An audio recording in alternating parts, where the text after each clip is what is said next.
चलिए मंगलाचरण करते हैं। बहुसत्थ अत्थ जाने, संजम सम्मत शुद्ध तव यरणे, वंदिता आयरिये कसाय मलवज्जिदे शुद्धे। बोलिए श्री खजराट शांतिनाथ भगवान की जय। आचार्य श्री कुंद कुंद स्वामी की जय। आचार्य गुरुवर विद्यासागर समय सागर जी महाराज की जय। मुनि पुंगव श्री 108 सुधा सागर जी महाराज की जय। हम सभी बड़े ही सौभाग्यशाली हैं जो हमें आचार्य कुंद कुंद स्वामी का महान ग्रंथ अट्ठपाहुड़ के अध्ययन का अवसर मिल रहा है। यह ग्रंथ निश्चित रूप से अनेक आध्यात्मिक रहस्यों को, जैन दर्शन के रहस्यों को अपने अंदर समाहित किया हुआ है। चौथा बोध पाहुड़ चल रहा है और आज अंतिम गाथा, गाथा क्रमांक 62 का हम सभी अध्ययन कर रहे हैं। बोध पाहुड़ पूर्ण होने वाला है। इस वीडियो में आपको अंतिम गाथा का अर्थ तो समझ में आएगा ही, साथ में प्रयास किया जाएगा कि संपूर्ण बोध पाहुड़ में हमने क्या सार तत्व प्राप्त किया है उस पर भी एक हल्की सी नज़र डाली जा सके। चलिए प्रारंभ करते हैं। गाथा क्रमांक 62 उच्चारण।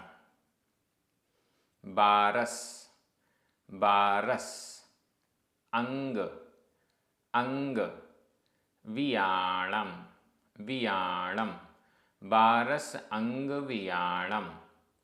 चौदस, चौदस, चौदस, पुव्वंग, पुव्वंग अथवा पुरवा बिंदी, पुव्वंग, व्यूल, व्यूल, वित्थरणम अधता थ, वित्थरणम। चौदस पुव्वंग व्यूल वित्थरणम। सुयणाणि, णाणि, सुयणाणि। भद्द बाहु अधदा पुरदा, सुयणाणि भद्द बाहु, सुयणाणि भद्द बाहु। गमय गुरु, रामे बड़े ओ की मात्रा, गमय गुरु भयवो, गमय गुरु भयवो, जयओ, जयओ। बारस अंग वियाणम, बारस अंग वियाणम। चौदस पुव्वंग व्यूल वित्थरणम, चौदस पुव्वंग व्यूल वित्थरणम। सुयणाणि भद्द बाहु, सुयणाणि भद्द बाहु। गमय गुरु भयवो, जयओ, गमय गुरु भयवो, जयओ। बड़ी अच्छी गाथा है और इस गाथा में, अंतिम गाथा में आचार्य कुंद कुंद स्वामी स्पष्ट रूप से सुयणाणि भद्द बाहु, सुयणाणि श्रुत ज्ञानी, भद्द बाहु भद्र बाहु, श्रुत ज्ञानी भद्र बाहु स्वामी को याद कर रहे हैं, स्मरण कर रहे हैं और उनके प्रति अपने श्रद्धा को व्यक्त कर रहे हैं। जयओ, जयओ, जय होवे। श्रुत ज्ञानी भद्र बाहु जयओ, जयवंत हो। श्रुत ज्ञानी भद्र बाहु जयवंत हो, ऐसा आचार्य कुंद कुंद स्वामी उनका स्मरण कर रहे हैं। भद्रबाहु अंतिम श्रुत केवली थे, भद्रबाहु अंतिम श्रुत केवली थे और श्रुत केवली यहाँ पर शब्द दिया है सुयणाणि, श्रुत ज्ञानी अंतिम श्रुत केवली थे, अंतिम श्रुत केवली थे। उनके बाद कोई भी श्रुत केवली नहीं हुआ, भद्रबाहु ही अंतिम श्रुत केवली थे और इसके बाद, इनके बाद कोई भी श्रुत ज्ञानी नहीं हुआ। श्रुत के अंगों का धारी जरूर हुआ, श्रुत के पाठ का धारी जरूर हुआ और धीरे धीरे वो पाठ भी कम होते चले गए। आचार्य कुंद स्वामी यहाँ कहना चाह रहे हैं, सुयणाणी भद्द बाहु गमय गुरु भयवो। वो कह रहे हैं कि ये तो मेरे गमय गुरु, गमक गुरु हैं, गमक गुरु हैं। भयवो भगवान, गमय गुरु भयवो, गमक गुरु और भगवान हैं, मेरे लिए भगवान हैं। ये मेरे लिए बड़े पूज्य, आदरणीय, सम्माननीय, जैसे तीर्थंकर भगवान हम कहते हैं, वैसे ही गुरु के लिए भी भयवो शब्द, भगवान शब्द का प्रयोग आचार्य कुंद स्वामी स्वयं कर रहे हैं। गमय गुरु, गमक गुरु हैं। बड़ी महत्वपूर्ण गाथा है बोध पाहुड़ की। ये जो दो अंतिम गाथाएं हैं, एक पिछली 61 नंबर की गाथा और अब ये 62 नंबर की गाथा, इन दोनों गाथाओं में आचार्य कुंद स्वामी ने भद्र बाहु स्वामी अंतिम श्रुत केवली का नामोल्लेख किया है। और इन दोनों गाथाओं को पढ़ने से ऐसा लगता है कि शायद आचार्य कुंद स्वामी इन भद्र बाहु स्वामी के साक्षात शिष्य थे, लेकिन ऐसा नहीं है। ऐतिहासिक दृष्टि से देखा जाए तो ऐसा नहीं है। आचार्य कुंद स्वामी भद्र बाहु स्वामी के साक्षात शिष्य नहीं थे, लेकिन अब वो यहाँ पर स्पष्ट हो रहा है गमय गुरु शब्द से। गमक गुरु, अगर साक्षात शिष्य होते तो केवल गुरु लिखते, लेकिन उन्होंने गुरु लिखने की अपेक्षा गमक गुरु लिखा है। यहाँ गमक गुरु का तात्पर्य पढ़ाने वाले गुरु, पढ़ाने वाले गुरु से तात्पर्य इनके श्रुत ज्ञान को हमने ग्रहण किया है, इस कारण से ये हमारे पढ़ाने वाले गुरु हुए। भद्रबाहु स्वामी का समय अलग है और आचार्य कुंद स्वामी उनके बाद हुए हैं, उनके समकालीन तो बिल्कुल भी नहीं हैं। अब यहाँ पर गमक गुरु से कहने का तात्पर्य ये हो गया कि श्रुत केवली भद्रबाहु स्वामी का परंपरा से जो दिया हुआ श्रुत ज्ञान है, वही श्रुत ज्ञान आचार्य कुंद स्वामी ने ग्रहण किया और इसलिए उन्हें अपना गमक गुरु घोषित किया है। गुरु घोषित करना और गमक गुरु घोषित करना। गुरु जो दीक्षा देते हैं, दीक्षादायक को गुरु कहा जाता है। जो दीक्षा प्रदान करते हैं वो गुरु होते हैं। और यहाँ गमक गुरु कहने से तात्पर्य ज्ञान रूपी दीक्षा जिन्होंने प्रदान की। ज्ञान रूपी दीक्षा, श्रुत ज्ञान रूपी दीक्षा, जिनवाणी के ज्ञान रूपी दीक्षा जिन्होंने प्रदान की, ऐसे गमक गुरु भगवान श्रुत ज्ञानी भद्रबाहु जयो जयवंत होवें, जयवान होवें, जयवंत होवें, पूरे 3 लोक में उनका जय जयकार हो, ऐसा उल्लेख यहाँ आचार्य कुंद स्वामी कर रहे हैं। आचार्य कुंद स्वामी के ग्रंथों में हम देखते हैं वो किन्हीं का भी ऐसा नामोल्लेख नहीं कर रहे हैं। किसी भी ग्रंथ में उन्होंने अपने गुरु का नामोल्लेख नहीं किया है। बस यहाँ पर एक जगह, केवल ये एक बोध पाहुड़ है जहाँ पर अंतिम इन दोनों गाथाओं में भद्रबाहु स्वामी का नाम उन्होंने लिया है। इससे स्पष्ट है कि उनकी श्रद्धा अंतिम श्रुत केवली भद्रबाहु पर अगाढ़ थी, बिल्कुल स्पष्ट है। इससे ये भी स्पष्ट है कि उन्होंने वही ज्ञान प्राप्त किया जो अंतिम श्रुत केवली के द्वारा परंपरा से प्राप्त हुआ है। अंतिम श्रुत केवली के द्वारा जो ज्ञान प्रसारित हुआ, प्रचारित हुआ, वह परंपरा से आचार्य कुंद स्वामी को प्राप्त हुआ, यह भी हम समझ सकते हैं। मतलब तीर्थंकर महावीर भगवान का जो ज्ञान था, दिव्य ध्वनि थी, गणधर आदि माध्यमों से वो द्वादशांग के रूप में परिवर्तित हुई, द्वादशांग के ज्ञाता होने लगे। श्रुत केवली भी द्वादशांग के ज्ञाता होते हैं, ऊपर वाली लाइन हम अभी पढ़ेंगे। श्रुत केवली भी द्वादशांग के ज्ञाता होते हैं। महावीर भगवान का, तीर्थंकरों का ओरिजिनल जो द्वादशांग रूप जिनवाणी है वो इन श्रुत ज्ञानियों के पास, श्रुत केवलियों के पास संरक्षित होती है। एकदम प्योर मटेरियल है, बिना पॉल्यूशन और बिना कुछ कमियों के।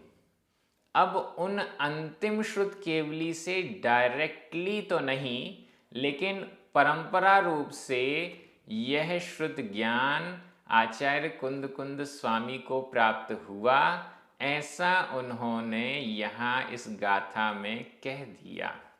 उन्होंने श्रुत ज्ञानी भद्रबाहु को अपना गमक गुरु घोषित किया है। इसका मतलब जो आचार्य कुंद स्वामी कह रहे हैं उसमें भद्रबाहु स्वामी की वाणी है, उसमें जिनेंद्र भगवान तीर्थंकर महावीर स्वामी की वाणी है, ऐसा वो कह रहे हैं स्पष्ट रूप से। इस गाथा के बहुत बहुत गहरे मायने हैं। यह गाथा केवल प्रामाणिकता को सिद्ध नहीं कर रही है, ये गाथा परंपरा को सिद्ध कर रही है कि जो बात मैं कह रहा हूँ, जो बातें जिनेंद्र भगवान के द्वारा कही गई हैं, वो मुझे कहाँ से मिली? वो मुझे शुद्ध ज्ञानी भद्रबाहु के उपदेशों से मिली हैं और उनको ही आगे मैंने लिपिबद्ध किया है, ऐसा आचार्य कुंद स्वामी कह रहे हैं। हमें उनकी महिमा हम देख रहे हैं कि कैसे उन्होंने ये नहीं कहा कि ये जो लिखा है वो मैंने लिखा, ये नहीं कहते कि ये जो कह रहा हूँ मैं अपने विचारों से सोच के कह रहा हूँ। वे तो ये कह रहे हैं कि ये सब बातें जिनेंद्र भगवान के द्वारा कथित हैं और मुझे मिली कहाँ से? मेरे गमक गुरु के माध्यम से मिली हैं। और वो गमक गुरु भी कोई छोटे मोटे नहीं हैं, वो श्रुत ज्ञानी, श्रुत केवली भद्रबाहु स्वामी हैं। ऊपर वाले शब्द देखें, बारस अंग वियाणम, बारस, बारस, 12, बारस 12, 10 और 2 12 है। बारस अंग वियाणम, 12 अंगों के वियाणम ज्ञाता, विज्ञ, विज्ञ जानने वाले, 12 अंगों को विशेष रूप से जो जानता है। शुद्ध ज्ञानी कौन है? भद्रबाहु स्वामी कैसे हैं? उनका स्वरूप हमारे सामने आ रहा है। 12 अंग वियाणम, 12 अंगों के ज्ञाता। 14 पुवंग व्युल वित्थरणम, 14 यानी 4, 10 यानी 10, 10 और 4 14, 14 पूर्व अंग, पूर्वांग, पूर्व, 14 पूर्व रूप अंग व्युल, विपुल अंगों का विस्तार है जिसका। 12 अंगों का विस्तार 14 पूर्व रूप अंगों के विपुल विस्तार से है, जिसका अंग का शारीरिक विपुल विस्तार, जिन अंगों का विपुल विस्तार 14 पूर्व रूप है, ऐसे 12 अंग वाले, ऐसे 12 अंगों के विज्ञ सुयणाणी श्रुत ज्ञानी भद्रबाहु गमक गुरु भगवान जयो जयवंत होवें। 14 पूर्व रूप अंग के विपुल विस्तार से युक्त 12 अंगों के ज्ञाता, भगवान गमक गुरु श्रुत ज्ञानी भद्र बाहु जयो जयवंत होवें। अंतिम श्रुत केवली भद्रबाहु स्वामी के प्रति यहाँ आचार्य कुंद स्वामी ने अपनी श्रद्धा, अपनी विनय व्यक्त की है। उन्हें अपने गमक गुरु के रूप में स्वीकार किया है। उन्होंने स्पष्ट कहा है कि ये जो जिनवाणी का रहस्य, जैन दर्शन का प्रतिनिधित्व इन गाथाओं के माध्यम से किया गया है, ये गाथाएं, ये जिनवाणी, ये जिनेंद्र भगवान की वाणी है। भद्रबाहु स्वामी अंतिम श्रुत केवली के द्वारा प्राप्त हुआ जो उपदेश है उसके अनुसार ही है। बहुत बड़ी प्रामाणिकता यहाँ पर प्राप्त हो रही है, क्योंकि आचार्य कुंद स्वामी वे हैं जिन्होंने अपने उस समय जितनी भी गलत धारणाएं जैन दर्शन में प्रवेश कर रही थीं, उन सब का निराकरण किया है। हर कोई अपने आप को दीक्षित कहता है, हर कोई अपने आप को साधु कहता है, लेकिन साधुत्व नहीं है। हर कोई अपने आप को जिनेंद्र भगवान का भक्त कह रहा है, हर कोई अपने आप को मोक्ष मार्गी कह रहा है, कुछ भी आचरण करते हुए भी स्वयं को मोक्ष मार्गी कह रहा है, बता रहा है। ऐसे समय पर आचार्य कुंद स्वामी स्पष्ट उपदेश करते हैं और निर्ग्रंथ दशा को, निष्परिग्रह दशा को दीक्षा और मोक्ष मार्ग स्पष्ट प्ररूपण करते हैं। इसके अलावा भी आगे भी हम 8 पाहुड़ हैं, इसके 4 तो कंप्लीट हो रहे हैं, 4 बाकी हैं। उनमें भी हम पढ़ेंगे कितनी दृढ़ता के साथ आचार्य कुंद स्वामी जिनवाणी को, जिनेंद्र भगवान की वाणी को प्रस्तुत कर रहे हैं, और ऐसा प्रस्तुतिकरण कर रहे हैं जिसके कारण जिनवाणी में हुए प्रदूषण को दूर करना ही उनका लक्ष्य, हमें ऐसा लगता है।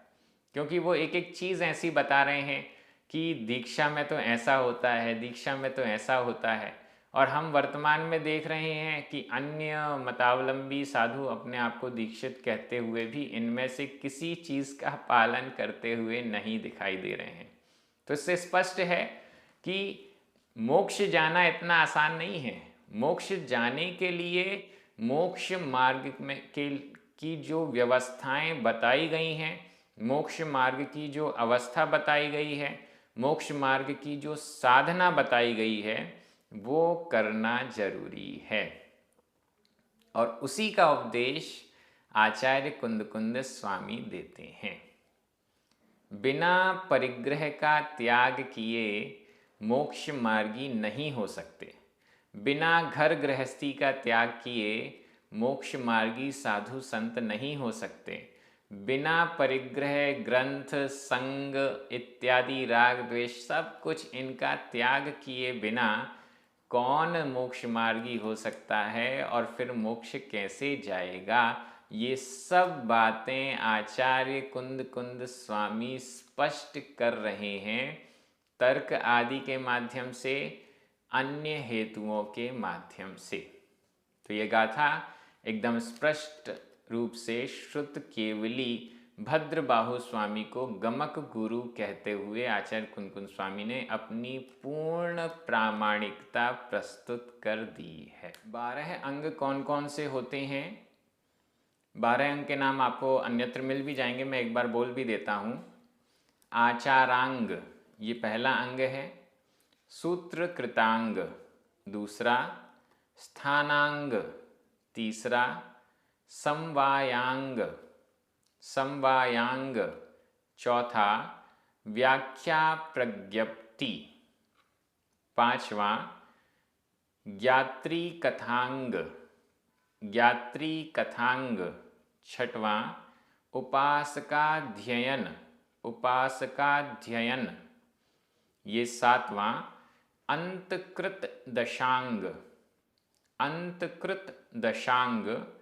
ये आठवां, अनुत्तर दशांग नौवां, प्रश्न व्याकरणांग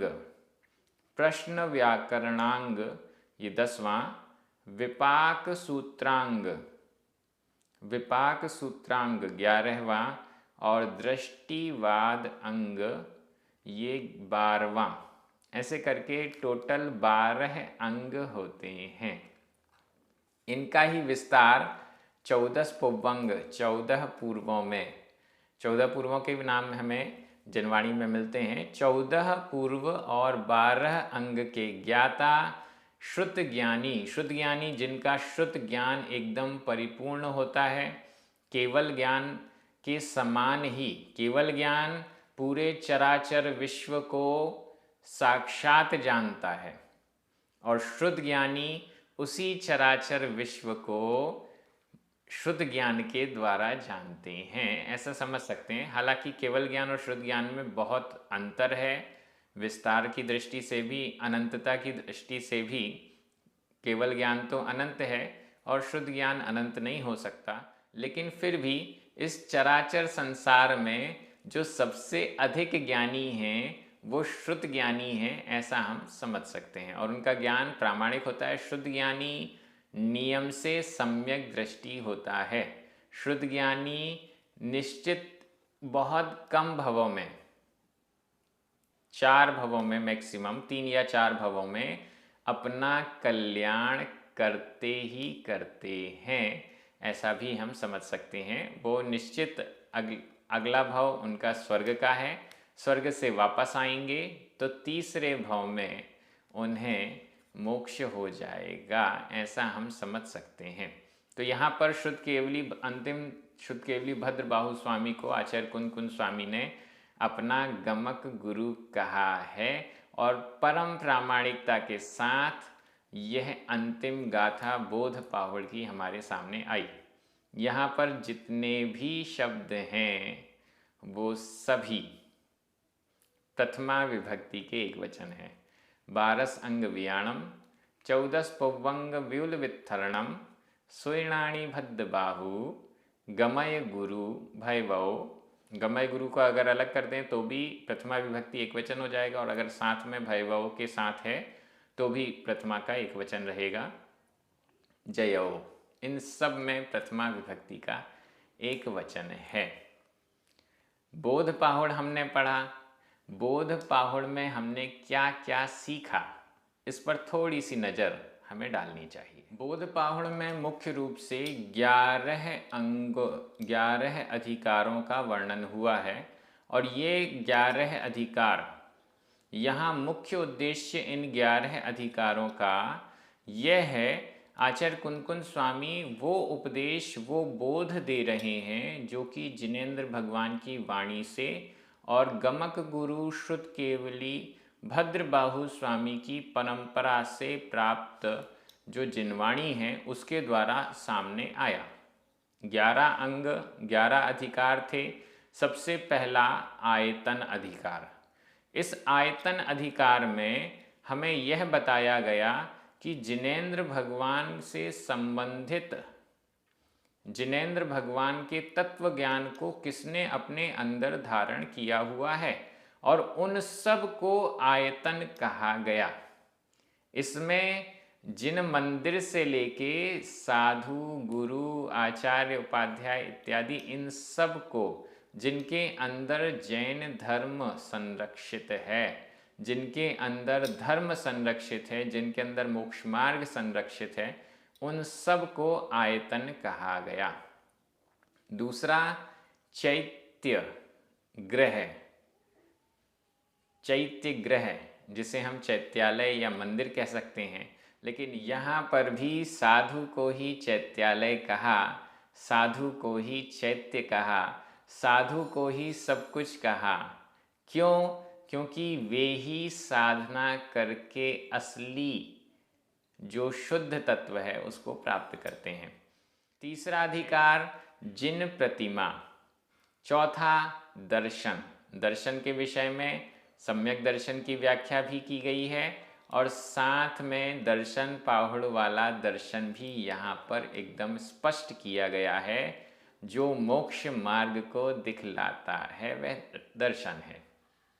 जिन बिंब, जिन प्रतिमा, पहले जिन प्रतिमा आ गया है, जिन प्रतिमा आ चुका, इसी में जिन बिंब भी आया, दोनों में थोड़ा सा अंतर स्पष्ट किया गया है।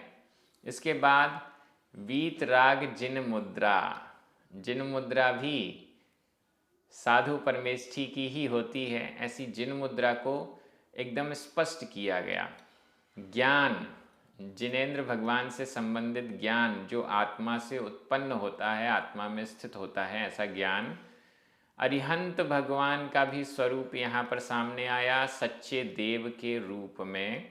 और उसके बाद तीर्थ क्या होते हैं, किसे तीर्थ कहा गया है, ये भी स्वरूप सामने आया। अरिहंत परमेष्ठी का स्वरूप सामने आया। और अंत में प्रव्रज्या यानी दीक्षा का विस्तार सहित स्वरूप हमें प्राप्त हुआ।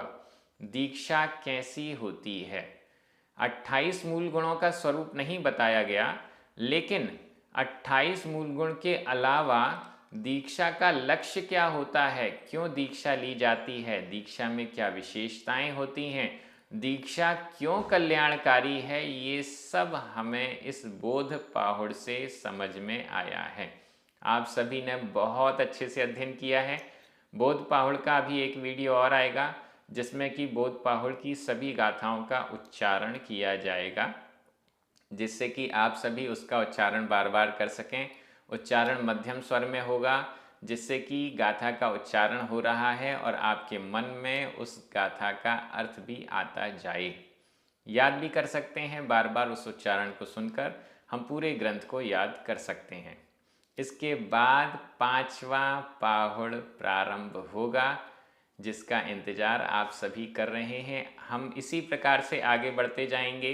एक के बाद एक 4 पाहुड़ पूर्ण हो चुके हैं, आधे रास्ते पर हम आ चुके हैं। बड़ी आसानी से इन चारों पाहुड़ों का अध्ययन हुआ है। आगे भी इसी प्रकार से बढ़ते जाएंगे और पूरा अष्ट पाहुड़ का स्वाध्याय एक एक शब्द के अर्थ के साथ प्राकृत भाषा की दृष्टि से आचार्य कुंद कुंद स्वामी के उत्कृष्ट शब्दों को समझते हुए हम प्राप्त कर रहे हैं। ये बहुत अच्छी बात है। ग्रंथ का प्रचार प्रसार अवश्य करें, अपने मित्रों को, अपने साथियों को बताएं कि हमें तो यह सौभाग्य मिल रहा है, और उन्हें भी प्रेरित कीजिए जिससे कि वो इस स्वाध्याय से जुड़ सकें। सभी ने नियम भी लिया था, बहुत अच्छा। जब हमने ग्रंथ प्रारंभ किया था तो सभी ने नियम लिया था, मैंने भी नियम लिया था। वो नियम आपका पूर्ण हो रहा है, क्योंकि ये बोध पाहुड़ की अंतिम गाथा पूर्ण हो गई। अब अगला पाहुड़ लिए चालू होगा तो हम फिर से कोई ना कोई नियम लेंगे। बहुत अच्छे से ये सब अध्ययन हो रहा है, सभी बड़े खुश हैं, आनंदित हैं, प्रसन्न हैं। इसी प्रकार से हम आगे बढ़ते रहें, यही भावना है। गुरुओं के चरण में हम सभी नमन कर रहे हैं। जिनवाणी स्तुति करें, 9 बार नमोकार मंत्र पढ़ें। सभी को जय जिनेंद्र।